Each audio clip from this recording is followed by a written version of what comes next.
I'm not the kind of person who scares easily. I spent most of my childhood in camps, forests, and long trips far from the city. But the desert is different. It has an empty, unsettling silence that makes you feel like you don't belong there. My name is John, and what I experienced one night in the Nevada desert still wakes me up for no reason sometimes. It was 3 years ago, late summer.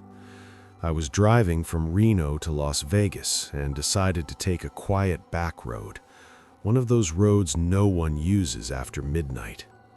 The sky was getting darker, and the last gas station I passed had a sign that said, "Next station, 110 miles."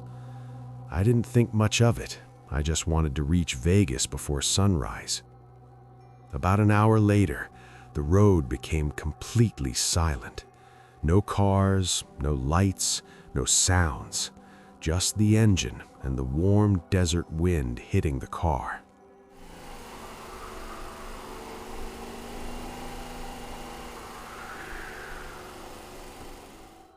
Around 11:40 p.m., I saw something strange. A car was parked on the side of the road, hazard lights blinking, the driver's door wide open. I slowed down, but didn't stop. Something felt wrong immediately. The inside light was on, a backpack lay on the ground, and nothing looked damaged. But there was no one around. It looked like the driver stepped out in a hurry. I kept going, told myself not to get involved. 5 minutes later, the radio filled with static and cut out. The headlights seemed weaker too. I ignored it. But 1 mile ahead, my heart dropped. Another car. This one had a cracked windshield and deep scratch marks across the hood. A cold wave went through my entire body. I hit the gas. A few minutes later, I looked in the mirror and the headlights flickered again. My phone lost all signal. And then the nightmare began. In the distance, ahead of me, that same blinking red hazard light. Impossible. I hadn't turned around.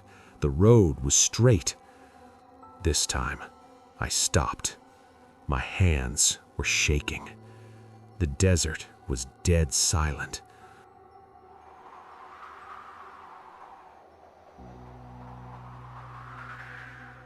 Only the soft hum of my engine and the steady ticking of the hazard light. I grabbed my flashlight and approached. The seat was torn, the radio smashed, and in the sand beside the car, there were drag marks leading out into the desert. I felt something watching me from just beyond the reach of the light. I ran back to my car and drove as fast as I could, but it wasn't over. As the road curved, my headlights caught something standing by the roadside. I thought it was a person at first, but it was too tall, too thin, with limbs stretched unnaturally long, and its head turned toward me with a movement no human could ever make.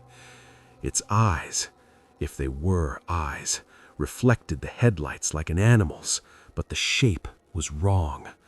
I swerved and almost rolled the car. It didn't move, just watched me. Then, with impossible, inhuman speed, it started running alongside the road, keeping up with my car. I pushed the pedal to the floor.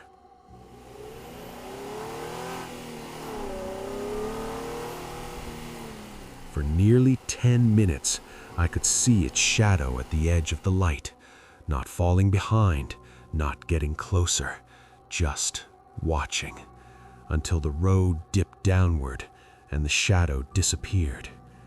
When I finally reached a small rest stop with a couple of trucks parked outside, my legs were weak. I went inside the building and suddenly felt safe.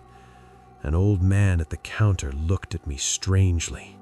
He asked me, "Did you just come through Highway 50 at this hour?" I said yes. He stared for a second and then said quietly, "After midnight, don't ever stop for any car out there." I didn't know what to say. He added, "Whatever you think followed you, don't look for it in the mirrors."